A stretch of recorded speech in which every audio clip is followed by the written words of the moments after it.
Mas vamos lá, então. A paz do Senhor a todos aí que está nos ouvindo, né? A gente começou aqui a nossa live para comentar sobre o juízo final. Estamos aí com a nossa revista que foi publicada aqui pela equipe do EBD em Foco, essa equipe que você está vendo aqui na tela. Estamos fazendo esse vídeo ao vivo. Infelizmente, não deu para fazer na sexta-feira, que a gente é acostumado a fazer na sexta-feira à noite. É um horário muito bom, muita gente participa, mas devido a alguns problemas aqui, questão de horário nosso, não deu para fazer na sexta-feira, então estamos fazendo sábado à tarde. No entanto, aqui a gente deixa gravado, né, deixa disponível aí no YouTube, você pode assistir um outro momento. Então, se você estiver assistindo aqui ao vivo, você pode fazer a pergunta aqui no chat. Se você estiver assistindo aí o vídeo gravado, você pode deixar nos comentários também, e a gente está aqui sempre respondendo as perguntas. Se você não estiver vendo a minha imagem aí, não se preocupe, é porque minha internet está um pouco ruim e eu deixei sem o vídeo, né, para ficar melhor a transmissão, mas daqui a pouco vai passar aí para o Vitor, para o Natan, para o Mel, que eles vão continuar aí comentando a live. E como eu falei, você pode deixar aí nos comentários a sua pergunta, a sua sugestão, a sua crítica, e a gente está aqui para ouvir mesmo e melhorar cada vez mais. Na live anterior, né, tivemos um comentário falando que a gente citou poucos versículos, e realmente não citamos muitos versículos, a gente falou de alguns versículos, mas a gente não falou muito por mais questão de tempo mesmo, né? A gente tem aqui programado 1 hora para a live, então se a gente for para todos os versículos, fica, assim, passa de 1 hora, fica muito cansativo. Mas a gente vai procurar melhorar. Eu agradeço aí quem comentou, a gente vai procurar, sim, melhorar em relação a isso. E também foi comentado que a gente falou de Isaías 65:20 fora do contexto. Mas, assim, eu gostaria de dizer que esse capítulo 65 de Isaías, quando a gente vai ali ler que fala de novos céus e nova terra, segundo a interpretação dispensacionalista, está falando ali do contexto do milênio mesmo, né? Não é a Nova Jerusalém. Quando no comentário do Stanley Orton, infelizmente não vai dar para eu compartilhar a tela aqui porque a internet está ruim, mas eu vou ler aqui um trecho do comentário que ele fala assim, ó, criar, né, eu crio, só é usado a respeito da atividade sobrenatural de Deus. Ou seja, ali está dizendo que Deus vai fazer algo sobrenatural, mas a sua atividade criativa fará de Jerusalém uma alegria, de acordo com você pegar o texto aí de Isaías, você vai ver, é uma alegria para o seu povo, né, e gozo, né, para a alegria do seu povo. Isso deve se referir à restauração no milênio, pois a descrição que segue no restante deste capítulo corresponde aos tempos mileniais, não ao novo céu e à nova terra, a nova Jerusalém, né, de Apocalipse 21 e 22. Então, se você ler o versículo 17, 18, ali você vai, de início, você pensa que é novo céu e nova terra, aquele estado final, mas quando você continua a leitura, pelo contexto, você observa atividades relacionadas à terra, fala de plantio, fala de animais, fala de nascer, de morrer. Então, é uma clara referência ao milênio, tá? Só essa observação aí é a interpretação dispensacionalista. Se você for fazer uma interpretação amilenista, aí já é diferente. O amilenista já vai interpretar dizendo que a gente está vivendo o milênio e aquela passagem se refere no caso, o estado futuro mesmo, eterno. Mas, enfim, vamos lá, né? Vamos começar o assunto da live de hoje, que é sobre o juízo final. Essa lição, quem escreveu ela foi o Natan. O Natan é um jovem aqui que é formado em teologia, é ativo na sua igreja, está sempre ensinando, ministrando, e contribui aqui com o EBD em Foco, né, produzindo slides e agora também produzindo conteúdo que fez parte aí da nossa revista, né? Então, ele está aí com a responsabilidade hoje de tirar as dúvidas sobre a lição 11, o juízo final. Então, Natan, fala um pouco aí sobre esta lição, né, quais foram os desafios aí para escrever essa lição, né, qual a importância dessa lição para a igreja, e depois o Vitor já continua fazendo as perguntas, o Vitor não, o Melk, né? O Melk já continua fazendo as perguntas aí para o Natan, né, sobre as lições, tirando as dúvidas. Bom, paz do Senhor a todos aí que estão assistindo agora ou depois. Deus abençoe as suas vidas. Essa lição foi bem interessante, né? Foi bem legal, né? Vamos dizer assim, a palavra certa a dizer, porque é um assunto bem gostoso de você pesquisar, de você ir atrás. E a importância dela para a igreja são duas, né?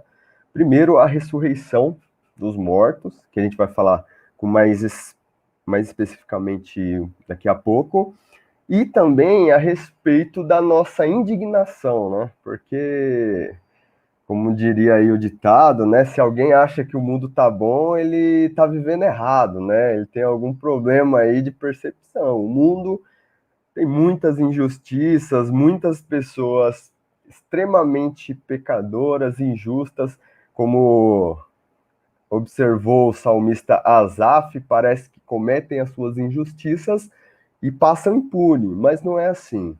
Quem crê no Evangelho, quem crê em Jesus Cristo, sabe que tudo isso, toda essa injustiça que não foi paga, que não foi retificada através do sacrifício de Cristo, ela vai receber uma justa condenação. Então, para nós, é o motivo da gente acreditar que em Deus há uma verdadeira justiça. A justiça de Deus não é como a justiça dos homens. Então, acho que esse é um ponto interessante da gente pensar, principalmente aqueles que vão ministrar essa aula, de que Deus faz justiça sim.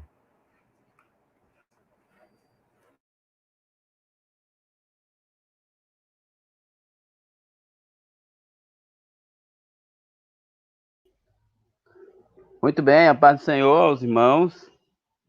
Nós ouvimos aí o Natan.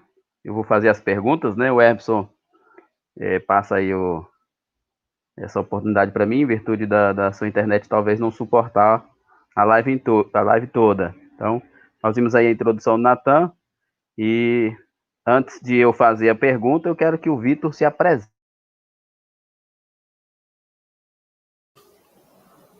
Meus irmãos, a paz do Senhor. Aí, né, Vitor? O Vitor vai... Meus irmãos, a paz do Senhor, graças a Deus, aqui mais uma live, né? Hoje, ouvindo o nosso professor e irmão Natan, trazendo as suas explicações. Ficaremos aqui só no suporte hoje, quietinho, só aprendendo, certo? Já estou aqui, ó, no material de anotação. Também para aprender com o nosso irmão Natan. Desejo a paz do Senhor Eberson, a paz do Senhor também ao irmão Natan, a paz do Senhor a todos que estão nos assistindo, certo? E tenha certeza que essa live será de grande valia para o teu coração, amém? Paz do Senhor a todos. Muito bem, então. Natan, então nós vamos começar com as perguntas. Nossa primeira pergunta, que aliás acho que é muito interessante, né? Qual a diferença entre a ressurreição dos salvos e as dos ímpios? Afinal de contas, né, o tema da lição fala do juízo final, mas também tem aí inserido nesse contexto a questão das ressurreições, né? Ressurreição dos salvos e ressurreição dos ímpios. Qual a diferença? Haverá diferença ou não? Amém. Vamos lá. Como eu disse, é importante a gente falar sobre a ressurreição, porque talvez seja o primeiro passo, quando a gente vai estudar juízo final, o primeiro passo para estudar o juízo final é estudar a ressurreição, tá? Entre salvos e ímpios, temos pelo menos duas principais diferenças, tá? A primeira é o momento em que elas vão acontecer. Vamos começar pelos salvos, tá? Salvos, a gente está falando daqueles que foram lavados, remidos pelo sangue de Cristo, tá? Quando que eles serão ressurretos? Quando que acontecerá a ressurreição dos salvos? Primeiro, no arrebatamento. A primeira ressurreição, digamos assim, é o arrebatamento. Os que estiverem na terra na ocasião do arrebatamento não ressuscitarão, né? Eles serão transformados. Mas os irmãos que já dormem no Senhor, eles ressuscitarão, tá? E nessa ressurreição terão seus corpos transformados, tá ok? Isso nós podemos ler em 1 Coríntios 15, 52, 1 Tessalonicenses 4, 16. Então, em primeiro momento, os que serão ressurretos no arrebatamento, os salvos de hoje em dia. O segundo momento é os salvos da grande tribulação, que eles ressuscitarão no final da grande tribulação. Pode ler isso em Apocalipse 20, versículo 4, quando Cristo foi inaugurar o milênio. Esses que não adoraram a besta, ali estamos falando agora do período da grande tribulação, esses que não adoraram a besta, não tiveram a marca da besta, serão ressurretos também, tá? Então, uma segunda ocasião. A terceira ocasião dos salvos é no fim do milênio. Muitos salvos morrerão no milênio, dentro do período milenar. E quando o período do milênio acabar, também estes que morreram no milênio ressuscitarão. Isso a gente pode ler em Apocalipse capítulo 20, versículo 12. Então, nós temos 3 momentos para os salvos, né? Arrebatamento, fim da grande tribulação e fim do milênio. E temos um momento para os ímpios. Os ímpios de qualquer época da história, de qualquer lugar, tanto de qualquer dispensação, eles ressuscitarão apenas no dia do juízo final. Você pode ler em Apocalipse 20, versículo 13 e 14, tá? Então, a primeira diferença é o momento. A segunda diferença será a natureza dessa ressurreição. Essa eu acho que é uma pergunta que eu vou responder, essa é uma resposta que eu vou dar na próxima questão, que eu acho que vai falar um pouco melhor dessa questão da natureza. Então, qual é a diferença? Primeiro, o tempo, o período, né, o momento, e segundo, a natureza dessa ressurreição, tá? Eu acho que é isso aí, irmão Melk. Muito bem, então a oportunidade está facultada aos nossos auxiliares aí, o Vitor e o Emerson, para fazer participação. Eu não sei se o Emerson vai querer comentar alguma coisa, mas de primórdios, assim, eu não tenho nada a acrescentar, né? Porque basicamente o Natan falou tudo. Se você analisar, são 2 referenciações distintas de ressurreição, certo? É o que muitos pensam que nós pregamos várias ressurreições, que não é assim. Pregamos 2 ressurreições, sendo que a primeira ela tem um alcance superior que a segunda, que quando verificamos na palavra de Deus, a primeira ressurreição começa com Cristo, certo? E vai acompanhando os salvos de todas as gerações, arrebatamento da igreja, grande tribulação, os salvos que serão contemplados ali, que morrerão, né, na grande tribulação, os salvos que morrerão na grande tribulação, certo? Lógico que num contexto distinto da igreja e no final do milênio. Basicamente é isso aí mesmo. Aqueles que afirmam que nós pregamos várias ressurreições, eles não entendem o verdadeiro contexto da primeira ressurreição, que é o que o Natan falou, que é a que corresponde aos salvos. Entendeu? Então, basicamente, se eu for tentar falar alguma coisa, eu vou repetir a mesma coisa que o Natan falou. Certo? Então, por enquanto, a gente fica aqui só no suporte, amém? Tá, eu vou Emerson? só fazer vou fazer uma observação aqui. Só citar a passagem bíblica, né? A gente tem 1 Tessalonicenses 4,16, que fala ali que os que em Cristo, os que morreram em Cristo ressuscitarão primeiro, então é a ressurreição aí do arrebatamento da igreja. E temos a passagem lá de Apocalipse 25, que fala que, assim, mas os outros mortos não reviveram até que os 1000 anos se acabaram. Essa é a primeira ressurreição. Então, essa questão aí fala a primeira ressurreição, que é a dos salvos, e a outra ressurreição, que é a dos ímpios, né? Tem essa diferença aí. A passagem de Apocalipse, ela é bem polêmica em relação a isso, vários teólogos interpretam de forma diferente, mas deixa bem claro ali, né? Que são 2 ressurreições ali, ressurreições físicas mesmo, né? Os amilenistas falam de uma ressurreição espiritual, mas não, é uma ressurreição física, uma ressurreição corpórea. Acrescentando também o versículo anterior de Apocalipse 20, Emerson 4, né? Que fala das almas que foram degoladas no período tribulacional, né? Entendeu? E esses também viverão, né? Aí isso também está abarcado no contexto da primeira ressurreição. Isso, né? Isso mesmo. Muito bem. Muito bem. Eu queria só fazer uma observação sobre o que o Vitor falou, sobre o pessoal que acusa os dispensacionalistas, né, nós de várias ressurreições, e alguns textos que eu já li, geralmente fazem isso de forma muito jocosa, né? De forma, assim, pejorativa. Eu não sei se a intenção é fazer uma crítica ou... Geralmente o texto é um pouco jocoso, né? A gente tem que ter cuidado quando lê esses textos, porque normalmente são textos mais críticos, não é somente contrapondo, né, Vitor? Geralmente é um texto meio pejorativo. Quando eles falam, os dispensacionalistas defendem várias ressurreições. É mais um tom pejorativo mesmo do que defendendo uma outra ideia. O problema aí, Herberson, Melk, o problema fica na estruturação daquilo que se é perguntado, certo? Muitos daqueles que perguntam algo de forma a querer confrontar o dispensacionalismo realmente não entendem o que é dispensacionalismo. É muito fácil. Pode perguntar a qualquer pessoa que vai confrontar o dispensacionalismo.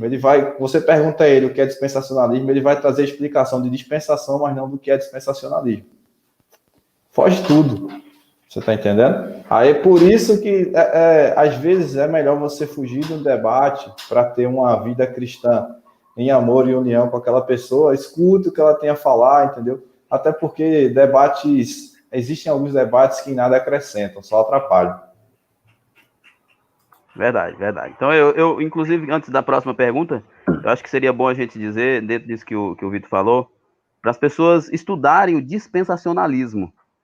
A estrutura dele é importante, né? Para que a gente não fique aí, como eu falei da outra vez, na outra live, para a gente não ficar pegando uma coisa de um e outro e formando uma opinião. É bom estudar ela separadamente para depois a gente fazer a comparação, tá bom? Então vamos lá para a nossa próxima pergunta. A nossa segunda pergunta, que é muito interessante, e aliás, nos debates comuns das congregações tem muito isso. Como será o corpo depois da ressurreição, né? Como será o corpo ressurreto?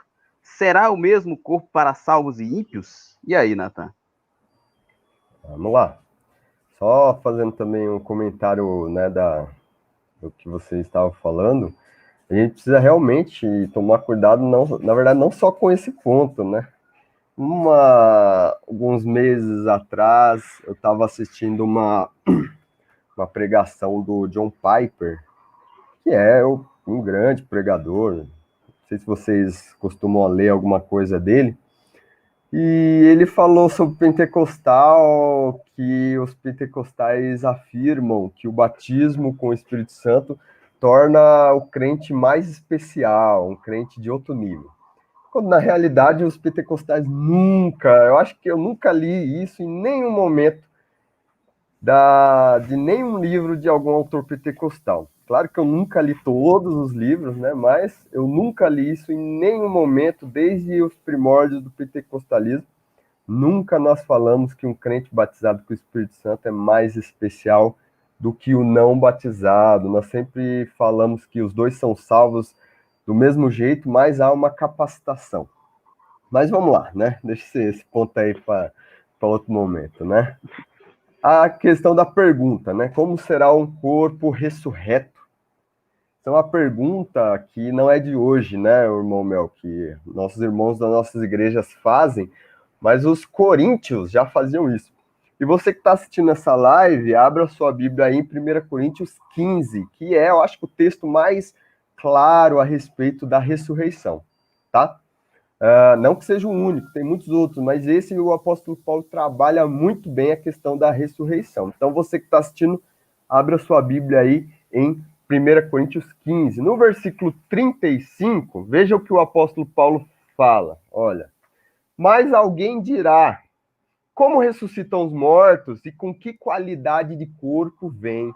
Ou seja, essa é uma questão não de hoje, já é desde o primeiro século que eles fazem essa pergunta. E é interessante a gente, só fazendo um pequeno contexto aqui, a igreja de Corinto, ela estava inserida num contexto grego, num contexto gentílico.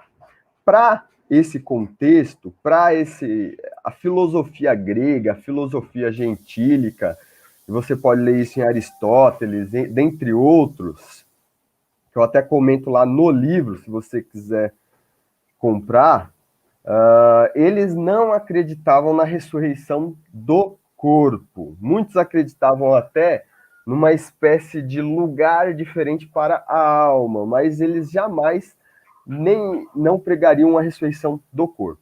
Quando Paulo fala da ressurreição do corpo, ele está, de certa forma, batendo de frente contra toda uma cultura da época greco-romana do primeiro século. E a igreja de Corinto estava inserida nessa cultura. Para responder essa questão, que corpo eles veem? Paulo ele utiliza uma analogia, nós podemos ler isso em 1 Coríntios 15, do versículo 36 até o 38. Ele vai falar que nós somos como uma semente, mas quando morrermos, ou seja, somos plantados, nascemos com um corpo diferente. O que nós podemos concluir, ou o que nós podemos entender dessa analogia? Quando nós ressuscitarmos corporeamente, será, como nosso irmão Eberson disse, uma ressurreição literal, esse corpo será um corpo que é diferente, mas que ainda tem alguma semelhança, alguma identidade com o corpo atual. Para entendermos melhor isso, meus irmãos, nós temos que entender, e você pode ler isso em Filipenses 3, 21, que a nossa referência de ressurreição é o próprio Cristo. Cristo ressuscitou dentre os mortos. 1 Coríntios capítulo 15 vai dizer que ele é a primícia dos que dormem, ou seja, porque ele ressuscitou, nós também ressuscitaremos. Obviamente que nós não seremos como Cristos, como alguns pregam aí hoje em dia, né? Não, nós não seremos como Cristo, até porque ele é Deus. Mas o corpo com que Cristo ressuscitou é uma referência para nós. É um corpo que, de certa forma, ele é humano, ele tem elementos palpáveis. Você pode ler em Lucas 24, do 36 ao 46, você pode ver ali que quando Jesus ressuscitou, ele sentiu fome. Quando Jesus ressuscitou, ele pediu para que os apóstolos ali, especialmente Tomé, tocassem nas suas feridas. Mas é um corpo também imaterial. Nós podemos ler também ali em Lucas 24, 31, que Cristo aparece num lugar, de repente Cristo atravessa paredes, né? Então, de certa forma, lá em Emaús, Cristo está com eles, de repente Cristo some.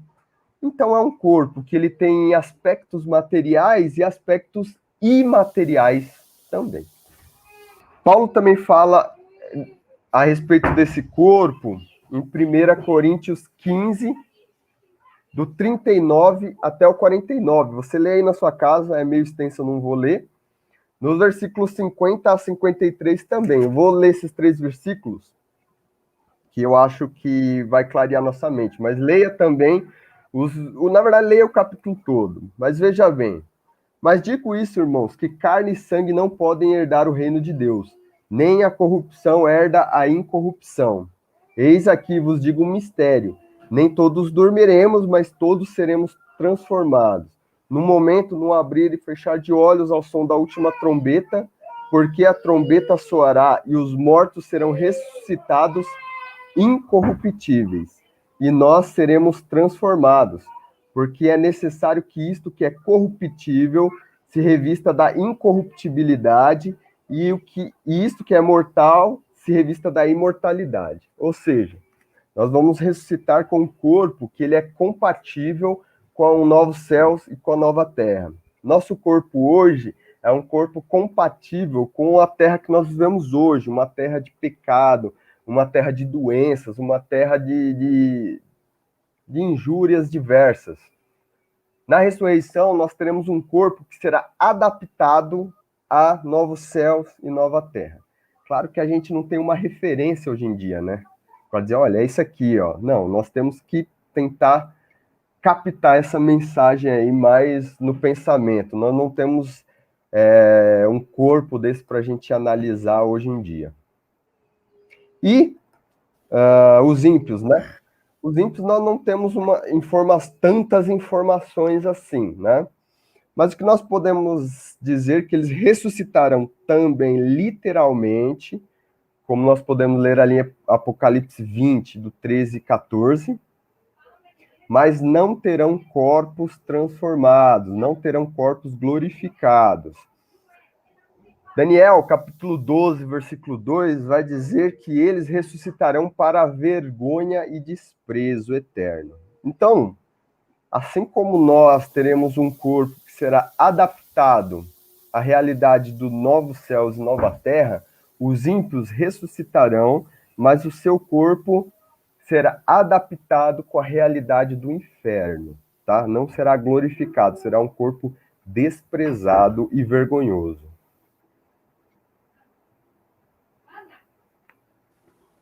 Muito bem, então Meu, próximo, Vitor. Pode ir, Vitor. que eu queria acrescentar aqui, que o próprio Jesus falou isso, em Mateus capítulo 22, versículo 30, quando ele foi contestado pelos saduceus, aquele texto que foi confrontado pelos saduceus acerca do casamento, do irmão que casou, que morreu e foi dado à sua irmã e casou, e por aí vai. O próprio Jesus afirma, né?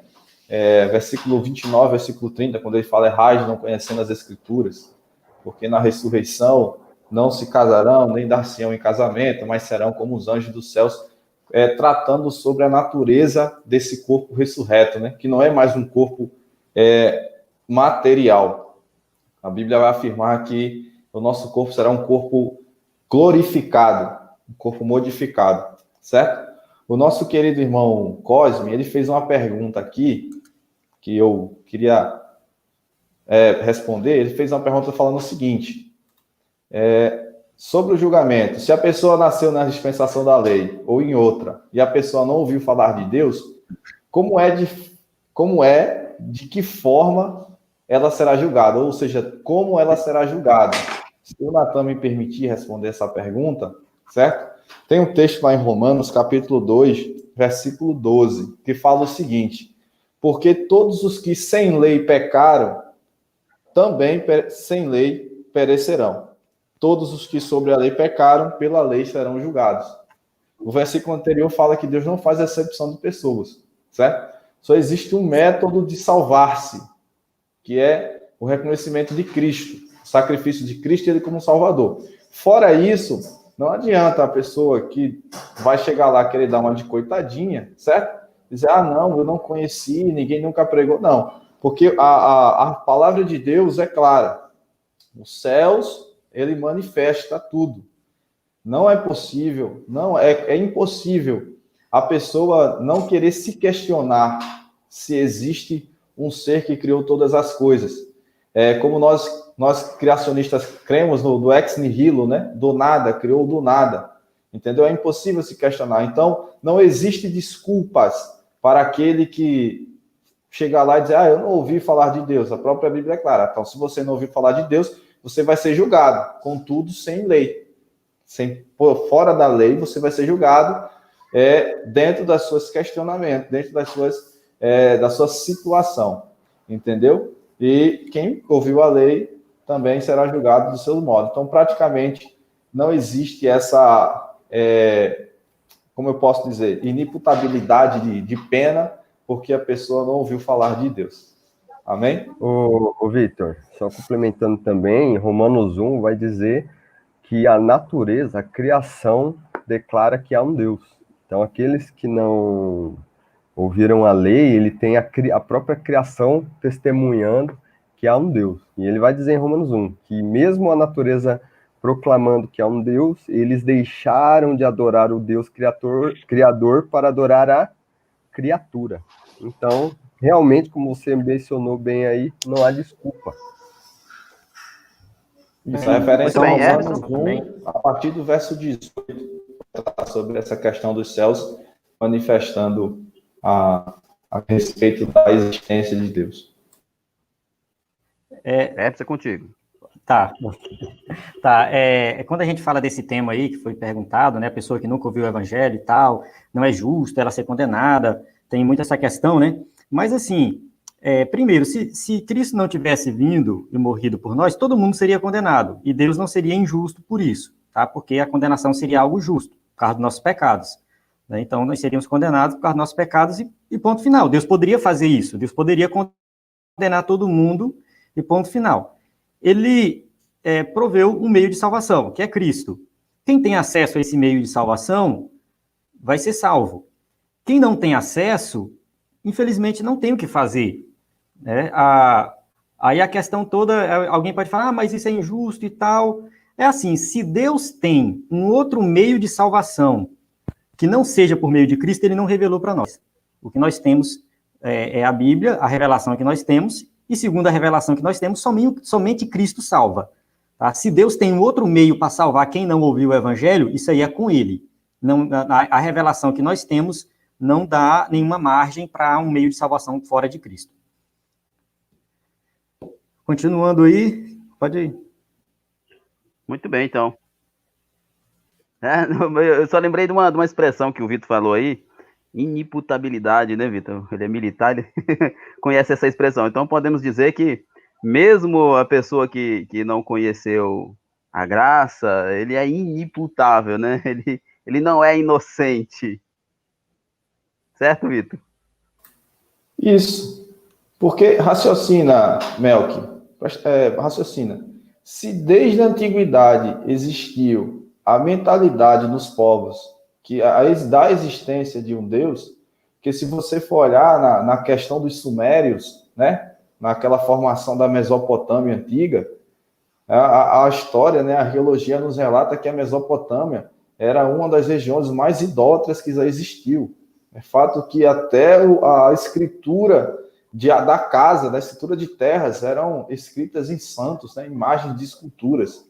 Entendeu? Então sempre houve a crença que existe uma deidade. O problema é a revelação dessa deidade que não foi passada a todas as crenças. Você está entendendo? Você volta, olha, para o Egito, o rio Nilo era um deus. Não é isso? Tantas outras, o próprio faraó era um deus. Então sempre existiu na crença antiga a existência de uma deidade. Ela foi revelada por intermédio de Israel. Primeiro para Israel e depois por intermédio de Israel. Certo? E se alguém chegar a dizer que nem toda a humanidade recebeu uma pregação, então eu acredito que a narrativa de Noé, ela acaba se encaixando errada, porque Noé pregou a todos, todos morreram. Então, a partir de Noé surgiu uma nova geração. Então, Noé já tinha uma fundamentação a respeito de uma deidade. É tanto que a sentença que veio na dispensação do governo humano sobre a Torre de Babel, ela veio porque os homens se uniram, certo? Para formar uma cidade de modo com medo de um possível juízo de Deus novamente por meio de águas. Não é isso? Então, por dali se houve o espalhamento. Então, todos os povos que vieram a partir de Noé sabiam a existência do Deus. Entendeu? Agora, se hoje em dia, de pai para filho, não foi passada essa pregação, a culpa não é minha. Entendeu? A culpa não é tua. Você está entendendo? A culpa é daquele que se abdicou de passar esse ensinamento desde a antiguidade, certo? Dos primórdios de Adão, de Noé, até o final do tempo. E a própria Bíblia é clara. Se sem lei pecaram, sem lei serão julgados.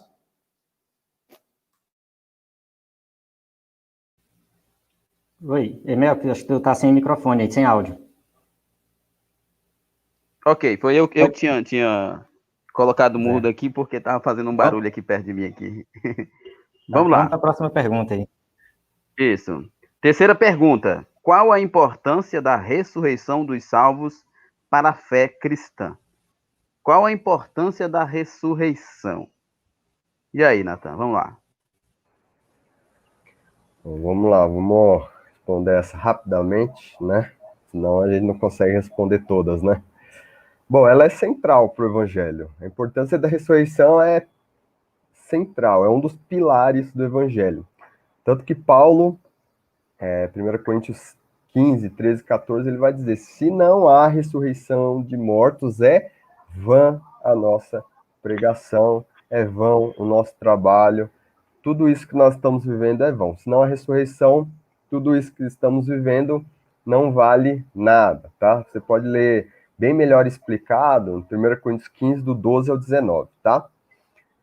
Portanto, vou retomar aqui um ponto essencial. Paulo, ele pregou isso, como eu falei, acho na primeira questão, contrariando toda uma cosmovisão, toda uma cultura grega, tá? Ele não estava falando isso para pessoas que já concordavam com isso, não. Ele falou para pessoas que não concordavam, pessoas que pensavam diferente toda a sua vida, tá?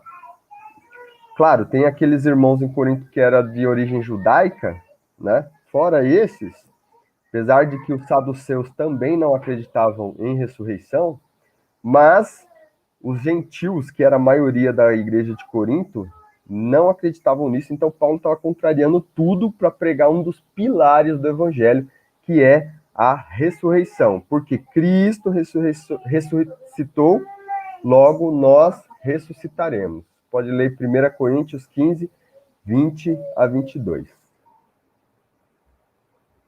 Muito bem, então eu passo aí para os nossos auxiliares. Vitor, começa com você. É a parte, eu não sei se você lembra, Mel, que na primeira, a primeira lição que nós, a primeira live, nós tratamos sobre isso, dos objetivos da escatologia, né? Que um dos seus temas centrais é a respeito do consolo do cristão. O que o Natan falou justamente trata sobre isso. E se eu perguntar aqui para você, ou para qualquer irmão que está nos assistindo na live, perguntar aqui, qual o seu consolo a respeito do seu ente que morreu com Cristo? Ele vai me responder que ele está aguardando a ressurreição do seu corpo. Estou errado, Natan? Acredito que tu escreveu isso no livro, não foi? Verdade. Está escrito no nosso livro. Foi isso mesmo. Eu lembro muito bem. E isso é fascinante, certo? Porque, vamos lá, qual cristão que teria a certeza da salvação ao morrer como Paulo teve? Paulo chegou a dizer, né, que se é melhor estar com Cristo. Não é isso? E Paulo é uma pessoa com propriedade, porque ele foi ao terceiro céu para poder falar sobre isso. Então, a importância da ressurreição para a fé cristã é a questão de consolo, confiança, certeza, segurança, que se partirmos agora, já estaremos com o Senhor e retornaremos com Ele em corpos ressurretos. Amém? Amém, Herberson? Não, nenhuma observação não. Pode passar para a próxima pergunta. Tá, ok, então. Quarta pergunta. Quem estará nesse julgamento final, Natan? Vamos lá. Essa é uma pergunta também bastante gente faz, né? Aí eu vou falar da visão dispensacionalista. Em tese, todas as pessoas de todos os momentos da história, tanto salvos quanto ímpios. Porém, não na mesma qualidade.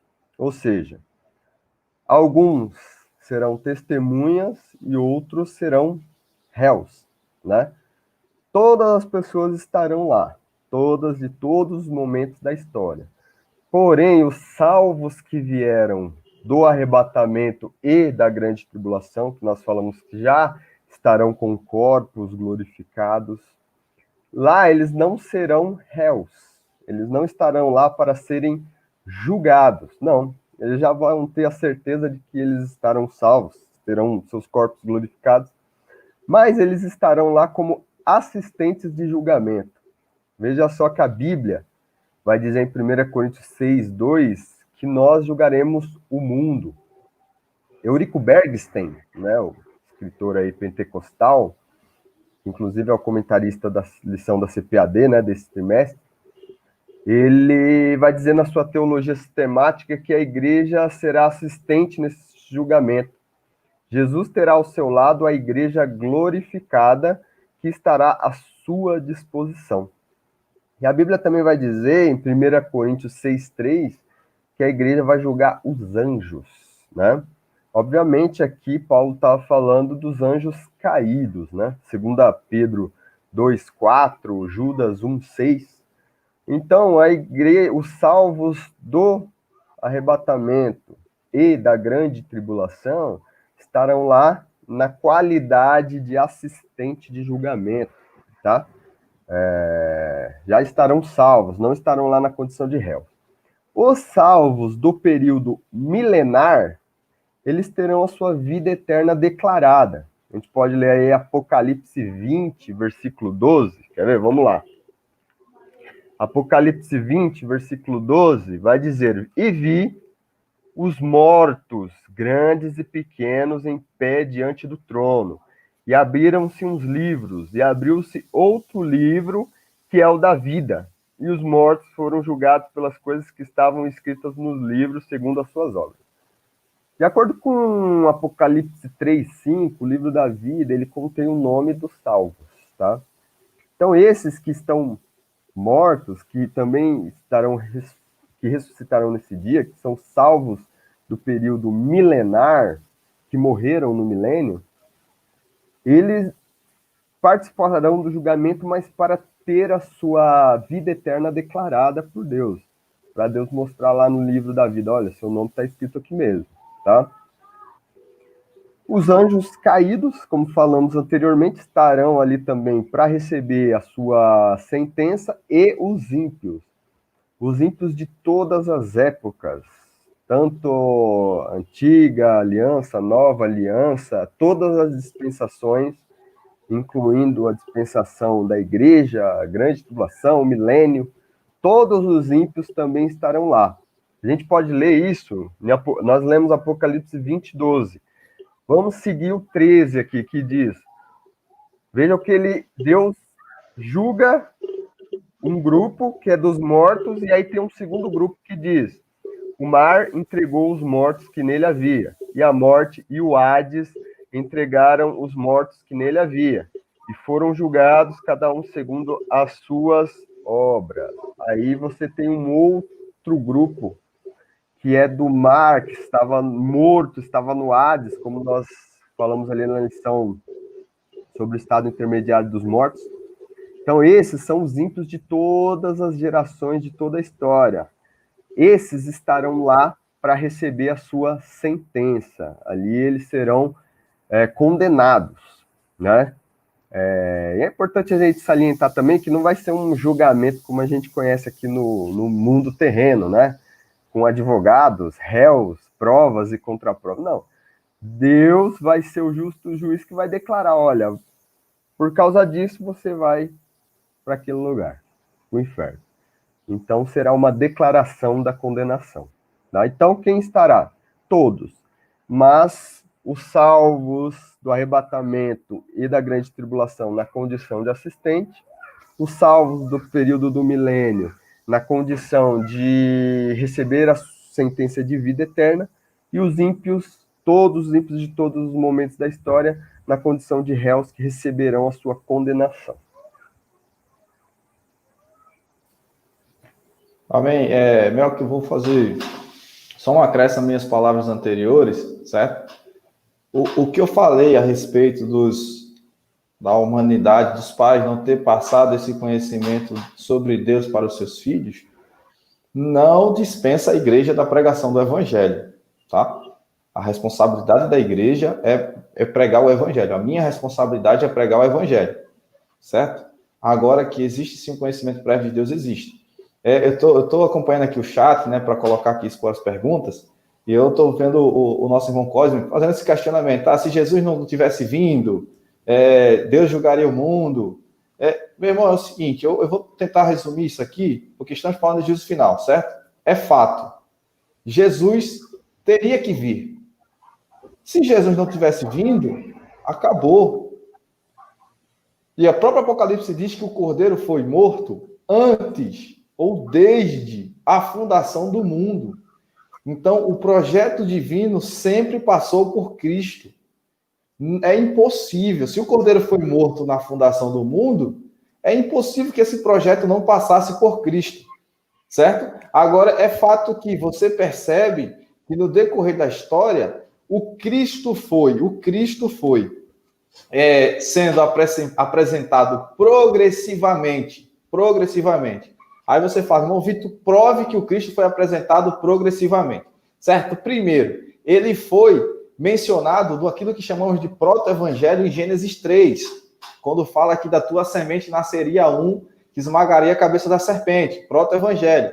Se você vê no decorrer da trajetória humana, sempre faz referências, porque veja, quando Abraão foi questionado, foi provado por Deus para oferecer o seu filho Isaque em sacrifício, Quando ele virou para trás, quem estava preso nos galhos? Um cordeiro, certo? O próprio Abraão, ele falou isso meio que implicitamente, mesmo sem saber o que estava falando, que Deus proveria para si um cordeiro, certo? Você vê que dentro dos sacrifícios do sistema levítico, você vê que tem o sacrifício dos 2 bodes, né, no começo do dia da expiação, e depois era sacrificado o quê? Um cordeiro, certo? E esse cordeiro, ele vinha sendo progressivamente revelado. Isaías 53 vai falar de um cordeiro mudo que foi levado ao matadouro. Então, a associação da Bíblia, apresentando progressivamente a Cristo, ela veio ser revelada somente em João 1,29. Quando o João Batista, no batismo de Jesus Cristo, olha para ele e fala: esse aí é o Cordeiro de Deus que tira o pecado do mundo. Certo? E mesmo assim, Melk e Natan, se você analisar, Apocalipse 5 ainda faz referência a um cordeiro.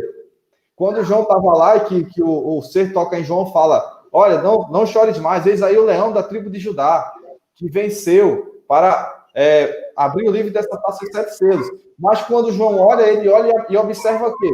Um leão? Não, ele olha e observa um cordeiro. Então, você vê que a revelação de Cristo, ela foi progressiva, como a revelação divina foi progressiva no decorrer das dispensações.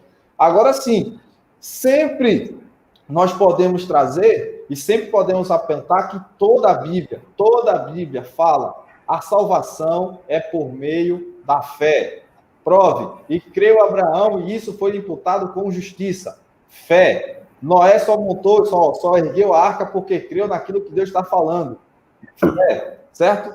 Moisés, ele foi libertar o povo porque creu no Deus, no eu sou, que foi falar com ele. Fé, tudo é fé, tudo. O que moveu o Antigo Testamento foi a fé, certo? Uma fé que foi revelada numa revelação progressiva, porque sacrifício nenhum poderia justificar o homem, a não ser a fé para aquele sacrifício apontava. É tanto que o Novo Testamento vai dizer que a lei é sombra das coisas futuras. Entendeu? Então, não adianta querer questionar, dizendo: se Jesus não aparecesse ou não. Jesus tinha que aparecer. Tá? O propósito de Deus passava por Jesus Cristo. A Bíblia aponta para Cristo. Se você tirar Jesus Cristo da Bíblia, não tem revelação, não existe nexo nas Escrituras. Porque, rapidinho, tá, Natan? Você vê, o Cristo foi profetizado na Antiga Aliança, foi revelado na Nova Aliança. Mas se você, na Antiga Aliança, você vê um Cristo que sofreu em Isaías, mas um Cristo que veio resgatar o seu povo em Zacarias, e um Cristo que vai julgar o seu povo em Joel. Tá entendendo? Pode falar aí, Natan. Não, só para complementar o que você está dizendo, né, que é mais pura realidade, Hebreus capítulo 1, né, do versículo 1 ao 3, que vai dizer: havendo Deus antigamente falado muitas vezes e de muitas maneiras aos pais pelos profetas, nesses últimos dias a nós falou pelo Filho, a quem constituiu o herdeiro de todas as coisas e por quem também fez o mundo, sendo ele o resplendor da sua glória e a expressa imagem do seu ser, e sustentando todas as coisas pela palavra do seu poder, havendo ele mesmo feito purificação dos pecados, assentou-se à direita da majestade nas alturas. Ou seja, se a gente tira Cristo do negócio, então, na verdade, não existe nada. A palavra de Deus vai dizer que tudo foi criado por ele, para ele, por meio dele, ele sustenta todas as coisas. Então, você tira Cristo, você tira tudo, na verdade, né? Inclusive a salvação.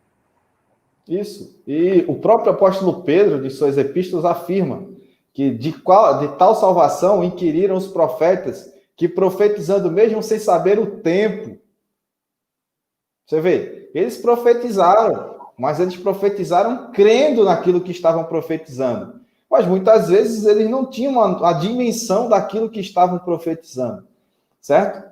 Então, eu acho que essa discussão ela pode ser encerrada por aqui, certo? Então, não adianta. O que Paulo falou foi a sintetização daquilo que toda a Bíblia apresenta. A salvação é por meio de Cristo. Se pecou sem lei, vai ser julgado sem lei. Se pecou pela lei, vai ser julgado pela lei. E só Romanos 3, 23, 24.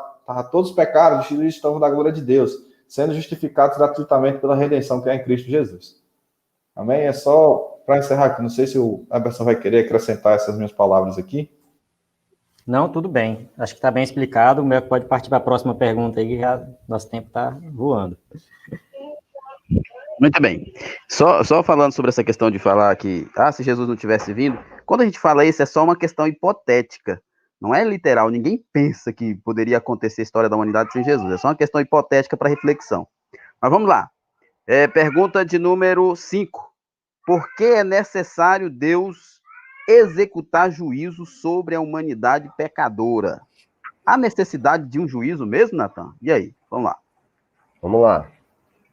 Sim, há necessidade, e é aquilo que eu comentei lá na apresentação. É o momento em que o atributo de Deus, chamado justiça, vai ser plenamente cumprido. Então, tudo que Asaf viu de injustiça, todas as injustiças que os profetas viram, tudo que aconteceu e acontece no mundo, vai ser retificado, vai ser passado a régua em tudo. Então, se a pessoa não creu no sacrifício de Jesus, se ela não entregou o sacrifício, não entregou a sua vida a Jesus, aceitando esse sacrifício como único e suficiente, porque nós aceitamos esse sacrifício e esse sacrifício paga os nossos pecados e as nossas injustiças, porque nós merecíamos ser condenados. Mas quem não aceitou, ele vai ter que ser julgado pela justiça de Deus. Então, o momento do juízo final é o momento onde Deus vai retificar, vai julgar todas as coisas, vai colocar tudo em pratos limpos.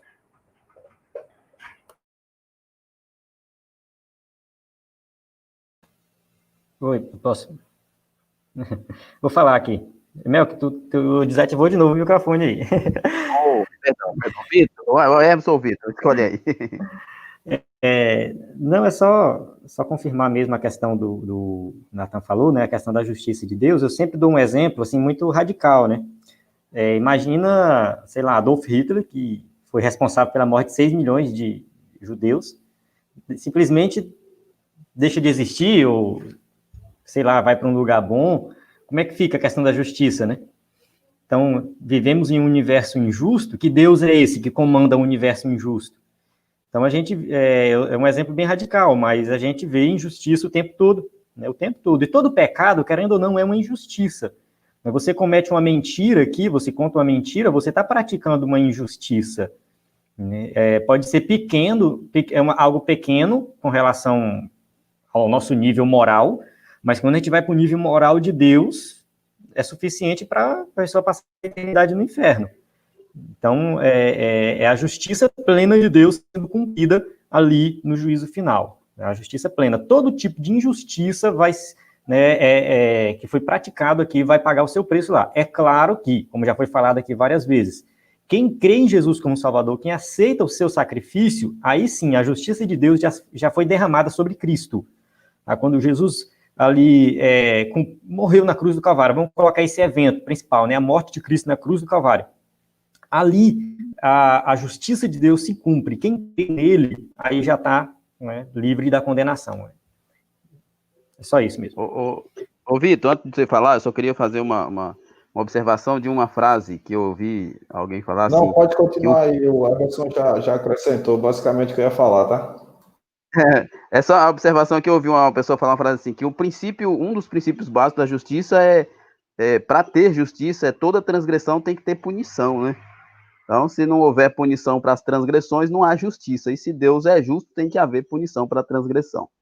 Vamos para a próxima pergunta, então? Que eu acho que já foi respondida, pelo menos em certo sentido, na número 4. E a sexta pergunta é: no juízo final, estarão presentes em corpos não regenerados somente os ímpios? Ou existirão mais alguém que estarão lá para ouvir sentença final de vida, pois saíram do milênio na condição de salvos em Cristo, mas não estarão com o corpo ressurreto? E aí, Natan, como é que é? Vamos lá. Realmente a gente acabou antecipando, né? Eu acho que na minha explicação eu adiantei, né? Passei o limite da pergunta. Mas, retificando, né? É questão dos momentos. Então, Quem estará presente? Todos, como a gente falou. Mas quem estará com corpos glorificados? Aqueles que vieram do arrebatamento, como a gente falou, aqueles que vieram da grande tribulação, tá? Esses estarão com corpos glorificados, sendo assistente de juízo de Deus. Agora, aqueles que saíram do milênio mortos, se eles morreram durante o milênio, esses ressuscitarão com corpos glorificados. Aí você já perguntar, Natan, mas e aqueles que estiverem vivos no fim do milênio? Aí será o quê? Serão transformados na mesma semelhança que aqueles que estiverem vivos no arrebatamento. Não é assim que vai acontecer? No arrebatamento, aqueles que estiverem vivos serão ressuscitados. Aliás, desculpa. Aqueles que estiverem vivos serão transformados, mas eles não passarão pela morte, percebe? Eles não vão morrer para depois ressuscitar, eles serão transformados ainda em vida. Aqueles que estão mortos ressuscitarão. No fim do milênio, vai ser mais ou menos a mesma coisa, só que sem arrebatamento. Então, o que vai acontecer? Aqueles que estão vivos no momento do milênio serão transformados, tá? E aqueles que morreram no milênio ressuscitarão com corpos glorificados também. Agora, os ímpios, esses também, os que estiveram mortos, ressuscitarão com corpo para vergonha e desprezo, e os que estiverem vivos no fim do milênio também passarão por essa transformação para desprezo eterno. Nós podemos ler isso em Apocalipse 20, onde alguns ressuscitarão para vergonha eterna, e os que estiverem vivos também passarão por uma transformação para vergonha e desprezo eterno. Acho que é só resumindo o que a gente já vinha falando aí na live toda, tá bom? Melk, eu só queria acrescentar, não sei se eu sou digno de acrescentar aqui alguma coisa. Existe uma corrente teológica que afirma que não existe, tá? Não estou contrapondo o Natan, tá? Eu só vou explicar antes para depois contrapor essa corrente teológica, tá, Natan? Existe uma corrente teológica que afirma que aqueles que já tiverem sido regenerados habitarão na Nova Jerusalém Celestial. Porém, aqueles que permanecerem vivos após o milênio não serão condenados, certo? E habitarão na nova terra, né? Que será regenerada, transformada aqui por ocasião do final, do juízo final. Mas, assim, eu vejo um pouco de uma lacuna muito grande para sustentar uma tese dessa, porque a própria palavra de Deus diz que a incorruptibilidade não pode herdar. Quer dizer, a corrupção não pode herdar a incorrupção. Ou seja, aquilo que é corruptível, porque se o corpo humano que sai do milênio, certo, ele não é regenerado, como é que ele pode herdar aquilo que não é corrompido, que não foi corrompido? No próprio apóstolo Paulo, em 1 Coríntios capítulo 15, a partir do versículo 50, ele afirma que é necessário que aquilo que é corruptível se revista de incorruptibilidade. Tá entendendo? Eu não consigo encontrar como é que eu posso dizer, uma sustentação numa tese dessa, de dizer que a igreja e os salvos da tribulação, os que morreram e foram ressuscitados do milênio, ficarão habitando na Jerusalém Celestial, e aqueles que não sairão vivos do milênio, ao final do milênio, habitarão na terra, sem ter os seus corpos transformados, porque, segundo eles, se alimentarão da árvore da vida, né? E ali terão vida, e suas folhas curarão as suas doenças, com base no texto de Apocalipse, eu acho que é Apocalipse capítulo 21, que vai falar sobre que no meio da praça, a árvore da vida, né? E as suas flores foram para a saúde das nações, enfim. Então, eu não creio assim, certo? Eu creio que todos precisarão passar por uma transformação do seu corpo, uma glorificação do seu corpo. Lógico que, aqui eu faço um acréscimo, tá, Natan, se você me permitir. Lógico que cada um no seu nível, ou cada um com o seu nível de honrarias, eu posso assim dizer. Porque se você analisar, o Melk pode confirmar, O tribunal de Cristo é apenas para a igreja. Então, ali você vê que as honrarias que são destinadas à igreja não são as mesmas que são destinadas àqueles que serão salvos da grande tribulação, aqueles que serão salvos no milênio, enfim. Porque as honrarias, como a coroa de glória, a coroa de justiça, a coroa de alegria, certo? Os galardões, enfim, ali são destinados à igreja. Só existe referência na Bíblia, eu acho que é 1 Coríntios, capítulo 2, que vai tratar, se eu estiver errado, o Mel que me corrija, que vai tratar sobre a igreja participando desse tribunal de Cristo, certo? E não existe, então a gente pode tratar sobre níveis de honraria distintos dentro das ressurreições, níveis de honrarias, embora os corpos permaneçam basicamente com a sua mesma natureza. Amém? Não sei se o Everson quer acrescentar. É que o irmão colocou aqui, né? É bom fazer citação de um texto bíblico. Irmão Alexandre Sérgio, né?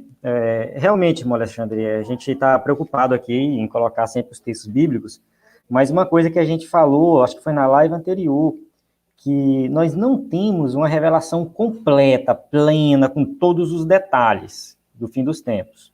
Tá? Tudo realmente é muito confuso, por isso que tem várias visões diferentes, várias interpretações diferentes. Então, com relação a essa ressurreição no final do milênio, a gente tem Apocalipse 20, do versículo 11, que fala que viu o trono branco, e o versículo 12, que fala que viu os mortos, grandes e pequenos, né, que estavam diante de Deus, e abriram-se livros, e abriu outro livro, que é o livro da vida. Tá? Eu vou colocar aqui o versículo aqui, para a gente ver. Ó. Então, fala assim, esse versículo aqui fica subentendido que ressuscita tanto os ímpios de todos os tempos, quanto os salvos que morreram na época do milênio. Como a gente falou na live anterior, existe sim a possibilidade de morte durante o milênio, né? Então, se existe a possibilidade de morte, esses que morreram no milênio, salvos, vão ressuscitar nessa ressurreição aqui. Nessa ressurreição. Por isso que é citado o livro da vida. Por que o livro da vida é citado no trono branco? Porque lá vai ter, de certa forma, como o Natan já falou, salvos do milênio. Se aquela hipótese de que no milênio as pessoas não vão morrer, se ela for certa, o que vai acontecer no final do milênio é uma transformação dos vivos, de todos, né, que são salvos. Mas também a gente não tem um versículo que fala isso. Que fique bem claro, a gente está ciente disso. Não tem um versículo que fala exatamente isso. Tem um versículo, 1 Coríntios 15, 53, que fala que o que é corruptível não pode herdar o que é incorruptível. Então, fica subentendido que os salvos do milênio, que não foram transformados, que estão em corpos normais, eles vão ser transformados. Mas, realmente, nós não temos uma passagem bíblica que faça essa defesa de forma plena. Tá? Isso talvez pode até ser considerado um ponto fraco da posição milenista, de quem defende o milênio. Pode até ser considerado um ponto fraco, porque a gente não tem realmente um versículo que fala dessa ressurreição desses salvos, ou de uma transformação dos salvos que estão vivos no milênio. Everson, se você, só respondendo também ao pastor Alexandre, certo? Se você analisar, você vê a Bíblia citando a transformação do corpo da igreja em 1 Tessalonicenses, capítulo 4, a partir do versículo 16, em 1 Coríntios, capítulo 15, a partir do versículo 50, você vê a Bíblia citando sobre a transformação do corpo daqueles que fazem parte da igreja, da igreja que será arrebatada. Você vê em Apocalipse capítulo 6 e Apocalipse capítulo 7, a Bíblia falando da regeneração do corpo daqueles que morreram na grande tribulação, certo? Você vê ali, claro, no texto bíblico, porém você não encontra em trecho nenhum da Bíblia referência a respeito da transformação do corpo daqueles que serão participantes do milênio, certo? Você vê uma referência bíblica de que todos os mortos de todas as épocas serão ressuscitados. Cadê o que fizeram parte, tá bom? Da segunda ressurreição, você vê a afirmação que esses serão ressuscitados, que são ressuscitados para a desonra eterna, tá bom? Vou deixar assim bem claro. Estes serão ressuscitados para a desonra eterna. Você vê essa afirmação no versículo 13 de Apocalipse, capítulo 20. Agora, o texto faz-nos trazer o embasamento de que haverá uma sentença de salvação no Tribunal do Trono Branco, no juízo final, é Apocalipse capítulo 20, versículo 15, que fala que aquele que não foi achado escrito no livro da vida foi lançado no lago de fogo. Ou seja, ele não fala que o livro da vida será aberto para provar que todos que estão ali não foram achados no livro da vida. Não, ele deixa dizendo que aquele que não foi achado no livro da vida. Então, com base nesse texto de Apocalipse capítulo 20, versículo 15, é que nós tomamos a nossa posição de crer, sim, que aqueles que findaram o milênio estarão ali para receber uma sentença de salvação e uma possível transformação do corpo, certo? Até para provar a justiça divina. Agora, sim, não podemos, certo, ser taxativos quanto a esse texto, porque a revelação divina quanto a isso, ela se cala, certo? Ela traz uma referência em Apocalipse 20, 15, mas ela se cala como um todo, como será essa estruturação. Ela explica como será a estruturação da igreja, explica como será a regeneração dos corpos, né? A glorificação do corpo daqueles que serão mortos na tribulação, mas ela se cala quanto ao milênio, como será essa regeneração, a regeneração do corpo. Apenas deixando subentendido no Apocalipse capítulo 20, versículo 15, quando diz que aquele que não foi achado no livro. Se existe aquele que não foi achado escrito no livro da vida, possivelmente também haverá aquele que foi achado escrito no livro da vida, certo? Existe também a antítese quanto a esta afirmação. Então, eu gostaria de deixar isso bem claro aqui nessa live, nesse momento, né? Certo? E dizer que existem, sim, muitos pontos que a Bíblia se cala. E para estes, ficamos com Deuteronômio, capítulo 29, versículo 29. As coisas reveladas são para o homem e as ocultas são para Deus. Ô, Vitor, só aí complementando. Muito bem, então. Eu acho que... Ah, Natan, pode ir.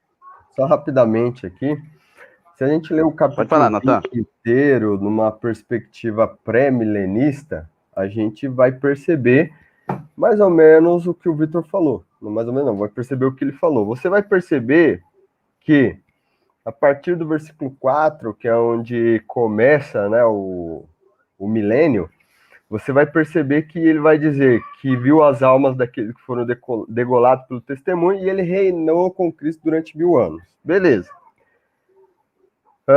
E lá na frente, no versículo 7, ora, quando se completarem os 1000 anos, Satanás será solto da sua prisão e sairá e enganar as nações que estão nos 4 cantos da terra.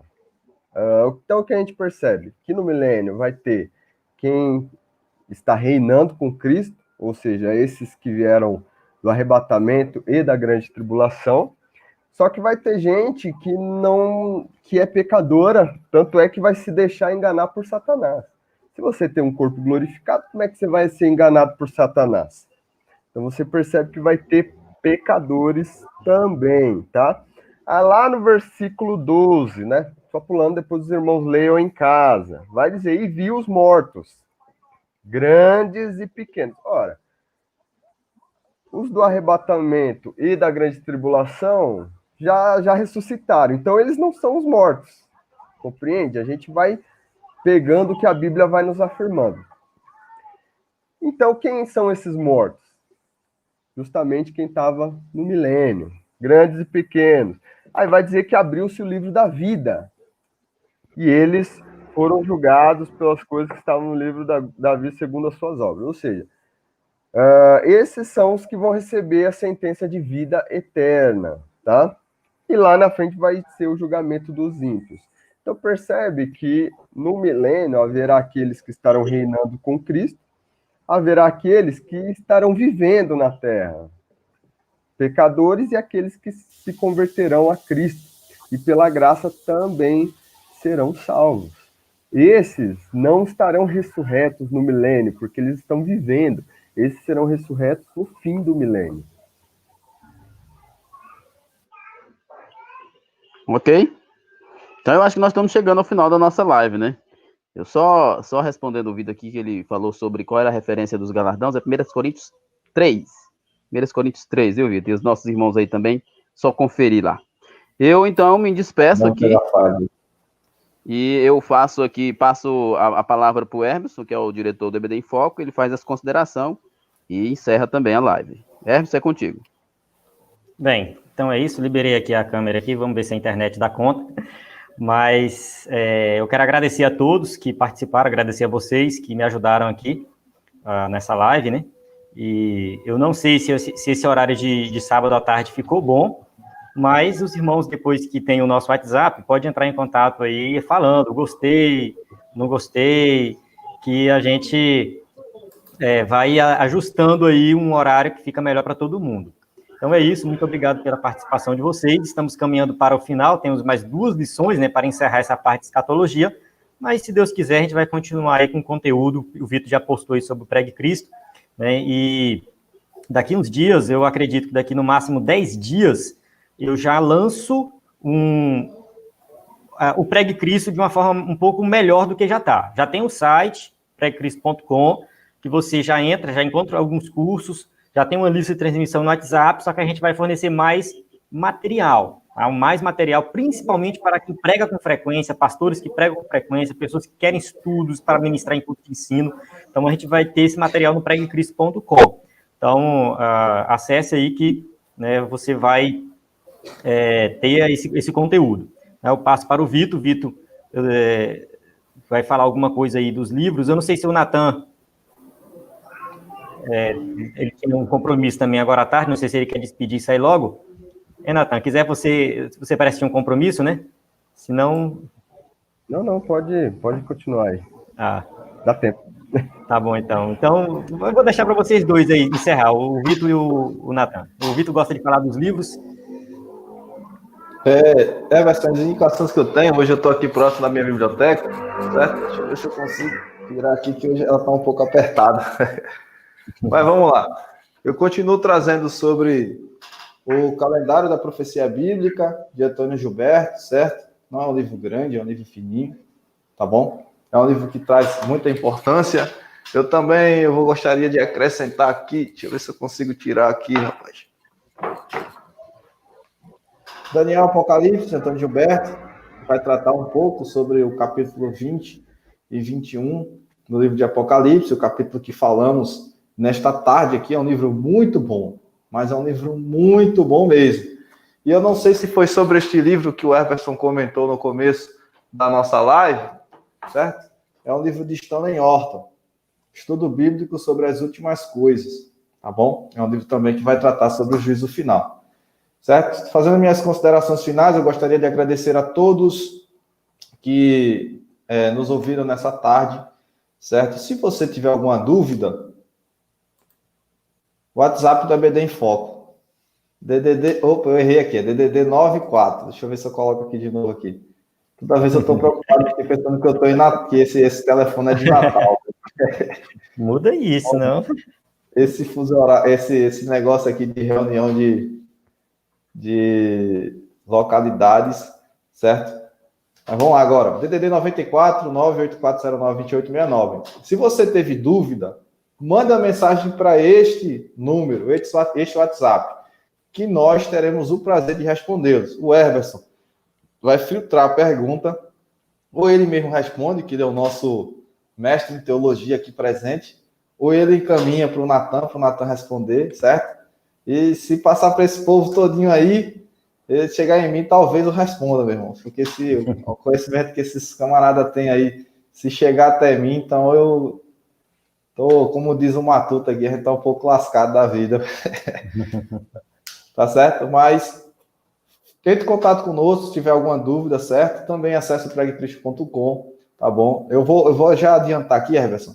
Tem um material muito bom que está vindo aí, que está contido em Apocalipse, certo? Brevemente estaremos lançando algo sobre as 7 igrejas da Ásia, certo?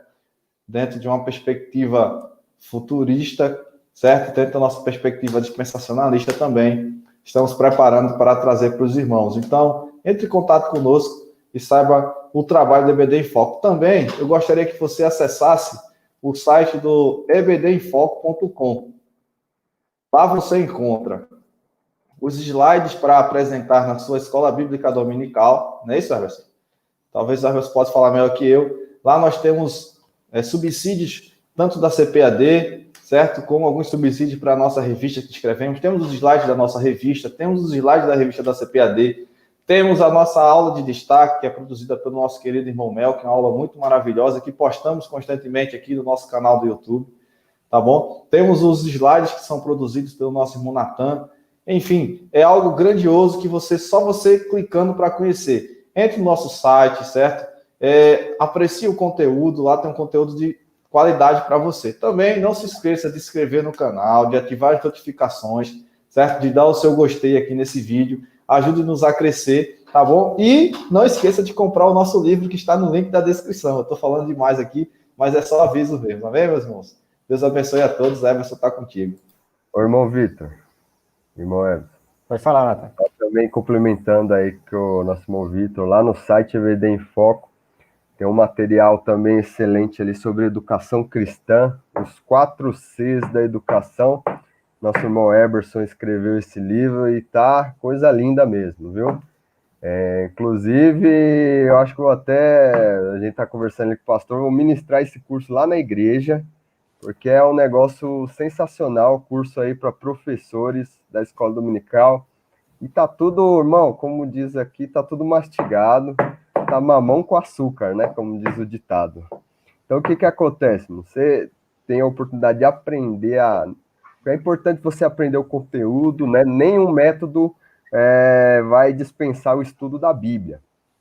Mas o método é muito importante também, né? Você saber passar o seu conhecimento.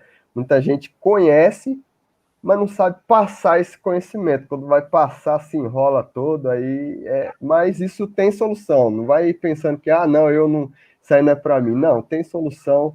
Às vezes um breve estudo aí de uma metodologia vai te ajudar muito, e no site tem isso aí mastigadinho para você. Tá certo.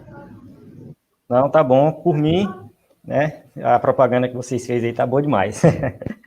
Muito obrigado a todos. E realmente, acesse a EVD em Foco, que vocês vão ter todas as informações lá. Então, muito obrigado. A paz do Senhor a todos. E até a próxima live.